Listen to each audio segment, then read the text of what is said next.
से बिलॉन्ग करती हूँ और मैं नालंदा पब्लिक उच्च माध्यमिक विद्यालय से मतलब पढ़ाई की है मैंने। और मुझे आज ये बहुत अच्छा लग रहा है कि मुझे मेरे प्रिंसिपल सर ने और मेरा समस्त स्टाफ मुझे आज ये बोलने का अवसर दिया। मुझे बहुत अच्छा लग रहा है। मैं आप मीडिया चैनल वालों का मैं वो धन्यवाद देना चाहती हूँ कि उन्होंने मुझे आज बोलने का मौका दिया है। और मुझे आज बहुत खुशी है कि मैंने इंटर क्लास में फ़र्स्ट रैंक प्राप्त की है। मुझे 500 में 431 नंबर मिले हैं और जिसका पूरा परसेंटेज है 86.2। आपकी फर्स्ट रैंक किस स्कूल में है? जी सर, नालंदा पब्लिक स्कूल। जी, तो ये इस रैंक जो आपने हासिल की है, जी सर। इसके लिए पहुंचने में तक आपने क्या कितनी मेहनत आपको लगी? कैसे लगा आपको कि यहाँ तक आप पहुँच जाएँगे? सर इसके पीछे मेरे मेरे माँ-बाप और मेरे समस्त स्टाफ और मेरे प्रिंसिपल सर का बहुत योगदान रहा है। और उन्होंने मुझे पढ़ाई से रिलेटेड हर चीज़ बताते रहे, जिससे हमें यहाँ तक पहुँचने का मौका मिला। और हमको ये बहुत खुशी हुई कि मुझे मतलब जो है इससे बोलने का पहले आपको मौका लगा मिला। कब कि आप यहाँ तक पहुँच जाएँगी या पीछे रह जाएँगी? कोई डाउट हुआ रिज़ल्ट आने से पहले? जी सर, हम जहाँ जब से आए तो हमको ये बहुत अच्छा लगा क्योंकि सर डेली बताते रहे, जो टिप्स देते रहे उनको हमने फ़ॉलो किया और उनके बताए हुए नियमों का भी हमने पालन किया। आपको उम्मीद थी कि इतने आपके नंबर आ जाएँगे? जी सर, बिल्कुल। हम क्या लगता है यहाँ से और भी स्टूडेंट्स को लेकर अगर हम बात करें तो वो कैसे ऐसी सफलता पाएँ? सर हम उनके बारे में यही बताना चाहते हैं कि वो अपनी मेहनत और लगन से पढ़ाई करते रहें और अपने प्रधानाचार्य और समस्त स्टाफ का मतलब जो बताएँ वो उनको फ़ॉलो करते रहें, जिससे वो आगे बढ़ते रहें और अपने माँ-बाप का भी नाम रोशन करें।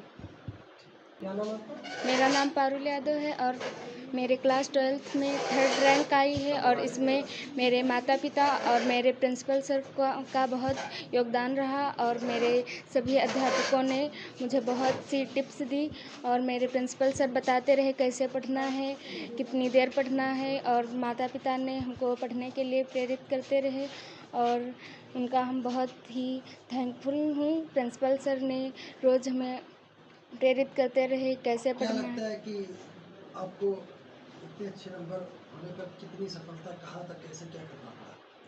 सर पहले तो बहुत मेहनत करनी पड़ी, सोचा था कि अच्छे नंबर से पास होंगे और फिर प्रिंसिपल सर बहुत ही अच्छे से बताते रहें और अच्छी सी टिप्स देते रहें और नालंदा स्कूल में बहुत अच्छी पढ़ाई होती है।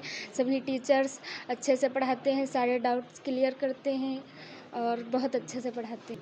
मेरा नाम नंजना है। मैं ग्राम टकपुरवा से बिलॉन्ग करती हूँ। मेरे हाई स्कूल में 85.6% अंक प्राप्त हुए हैं। इसमें मेरे माता पिता, गुरुजनों, शिक्षकों और पूरे स्टाफ का पूरा योगदान रहा है, क्योंकि उन लोग का योगदान नहीं होता तो आज मैं अपनी ये सफलता प्राप्त नहीं कर पाती। सबसे पहले मैं अपने प्रिंसिपल का धन्यवाद करना चाहती हूँ, क्योंकि उन्होंने हमें इतने अच्छे से पढ़ाया, इतनी अच्छी अच्छी टिप्स दी। मैं उनका बहुत थैंकफुल हूँ। और भी छात्र और जो है छात्राओं उनको क्या लोगों को क्या बताना चाहिए, कैसे वो लोग क्या चीज़ें करें कि उनको भी अच्छे नंबर से?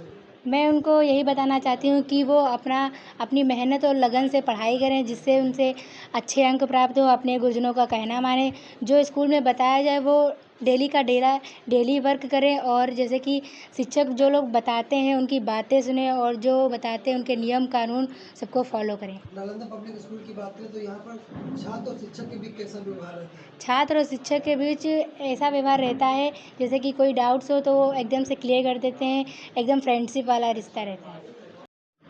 सर हाई स्कूल और इंटरमीडिएट में जिन छात्रों ने अच्छे अंक प्राप्त किए क्या कहिए उनके लिए सफलता की? जी, सर्वप्रथम मैं प्रधानाचार्य संतराम यादव आप सभी का बहुत बहुत धन्यवाद करता हूं।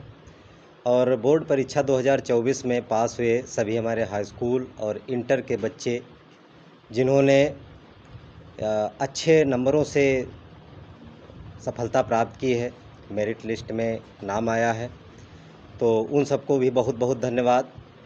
हमारे सभी शिक्षकगण जिन्होंने इतनी मेहनत से बच्चों को पढ़ाया और उस मेहनत का नतीजा आज बच्चों के परीक्षा फल के रूप में प्राप्त हुआ है। दूसरी बात, मैं उन बच्चों के लिए भी कहना चाहता हूं जो एक आध नंबर से कहीं मेरिट लिस्ट में रह गए या एक आध नंबर से कहीं उनको असफलता हाथ लगी या एक आध नंबर से उनका कोई डिवीज़न रुक गया, तो मैं ऐसे सभी बच्चों से कहना चाहता हूं कि आप कोई भी ऐसा कदम ना उठाएं जिससे आपको, आपके माँ बाप को या आपके शिक्षकों को कुछ कष्ट हो। कोई बात नहीं, अगर आज आपको असफलता मिली है और आपका जो मार्गदर्शन टीचर कर रहे हैं उनसे आप मिलिए, बात करिए, कहीं ना कहीं कोई त्रुटि हो गई, ठीक, तो कहा जाता है कि असफलता यह सिद्ध करती है कि सफलता का प्रयास पूरे मन से नहीं किया गया। तो कहीं पे कोई कमी रह गई, उसको हम अगली बार पूरा कर लेंगे। कोई भी गलत कदम ना उठाएं। सर क्या लगता है और भी जो स्टूडेंट्स हैं, जी जी हर स्टूडेंट चाहता है कि हम सबसे ऊंचा सीढ़ी पे पहुंचे। जी। सर उनके लिए क्या संदेश दें? मैं उनको उन क्या बच टिप्स बताएंगे जी कि वो लोग भी सफलता छीन जी सकें? जी जी मैं ये कहना चाहता हूँ कि जो बच्चे हैं तो कम से कम, जैसे कुछ लोग कहते हैं घर में, क्योंकि इंटीरियर से बच्चे आते हैं, कभी किसी के घर में कुछ काम भी होता है, कुछ लोग माँ बाप को खेती में भी काम बंटवाते हैं। जो बच्चा इंटर में यूपी टॉप किया है तो उसका इंटरव्यू हमने देखा, उस बच्चे ने बताया कि हम पढ़ाई के साथ साथ अपने माँ बाप का खेती में हाथ भी बटाते थे। तो काम करना भी कोई चोरी नहीं कि हम काम कर रहे हैं तो पढ़ नहीं पाएंगे। इसका एग्जाम्पल हमारे बच्चे अच्छे नंबर लाके देते हैं। तो हम उन बच्चों से कहना चाहते हैं जो चाहते हैं कि हम अच्छे से अच्छे नंबर पाएँ, तो एक वो दिनचर्या अपनी बना लें। जिस क्लास में हों, मान लीजिए अगर कोई बच्चा 12 में है तो अगर ज़्यादा समय नहीं दे पा रहा है तो कम से कम 6 घंटे जिस भी क्लास में हो उसको 2 से डिवाइड कर दे। मान लीजिए अगर कक्षा 10 में बच्चा है तो कम से कम 2.5-3 घंटा पढ़ ले तो अच्छे नंबरों से वो ज़रूर पास हो जाएगा। रेगुलर विद्यालय जाए और जो भी टीचर उसको काम देते हैं तो वो पेंडिंग ना डाले, रोज़ का रोज़ काम निपटाता जाए। और अगर कोई उसके डाउट हैं तो अपने शिक्षक से वो उसको ज़रूर क्लियर कर ले। अगर नालंदा पब्लिक स्कूल की बात करें तो जी, यहाँ जी। पर जो छात्र होते हैं जी तो शिक्षक के बीच उन लोगों का व्यवहार कैसा रहता है? जी हमारा एक मानना रहा है कि बच्चे अगर फ्रेंडली नहीं होंगे तो वो हमसे हिचक करेंगे, हमसे अपने डाउट क्लियर नहीं कर पाएंगे, हमसे बात नहीं कर पाएंगे। हम प्रधानाचार्य होते हुए तो स्वयं बच्चों से इतना घुले मिले ही हैं कि वो अपनी कोई भी प्रॉब्लम हो, कहीं से कोई दिक्कत आ रही हो, पढ़ाई में मन ना लग रहा हो, कोई आर्थिक दिक्कत हो, अगर हमारे बच्चे की किसी को आर्थिक भी दिक्कत है तो हम उनका सबका सहयोग करते हैं। जो भी हमसे डिस्काउंट हो जाता है वो करते हैं कि कोई बच्चा ये ना कह पाए कि हम पैसे की वजह से पढ़ नहीं पाए। हमारा विद्यालय ऐसे गरीब बच्चों या जो कम फीस बच्चे दे पा रहे हैं उनके लिए अच्छी से अच्छी व्यवस्था करे, यही हम लोगों का मेन उद्देश्य रहा है। हमारे सभी अध्यापकगण, हमारे प्रबंधक महोदय और हमारे समस्त जितने भी कर्मचारीगण हैं, सबका ये रहता है कि हमारे बच्चे अच्छे से अच्छे नंबर लाके खैराबाद का नाम रोशन करें, विद्यालय का नाम रोशन करें और अपने ज़िले का नाम रोशन करें कि एक कम शुल्क में एक अच्छी शिक्षा प्रदान करने वाला विद्यालय भी बच्चों को अच्छी जगह पे पहुंचा सकता है। और हम लोगों के लिए सबसे खुशी का दिन, सबसे अच्छी मिठाई कह लीजिए, सबसे अच्छा गिफ्ट कह लीजिए, वो सब इन बच्चों के रूप में मिला है जो परीक्षा फल रहा है। उनको आगे के लिए आपने कोई गाइडिंग प्रोग्राम बनाया है? जी जी बिल्कुल बिल्कुल, हमने बच्चों से कहा कि आप सभी बच्चों को बुलाया है और उन बच्चों के लिए जो जिस क्षेत्र में रुचि रखता है, कुछ बच्चे मान लो किसी क्षेत्र में रुचि रखते हैं और उसकी फ़ीस वो नहीं अरेंज कर पा रहे हैं। एक्चुअली हमारा उद्देश्य यही है कि अगर कुछ हमसे हो सकता है तो वहाँ संस्था से मिलके आप लोगों के माध्यम से कहीं ऐसे विद्यालयों का पता करना जो कम शुल्क में बच्चों को शिक्षा प्रदान करते हों, तो उनको वो टिप्स दिए जाएंगे। और जिस क्षेत्र में जो बच्चा जाना चाहेगा उस क्षेत्र से संबंधित सारी जानकारी, सारी आगे की रणनीति हम सभी लोग उनको प्रोवाइड करेंगे।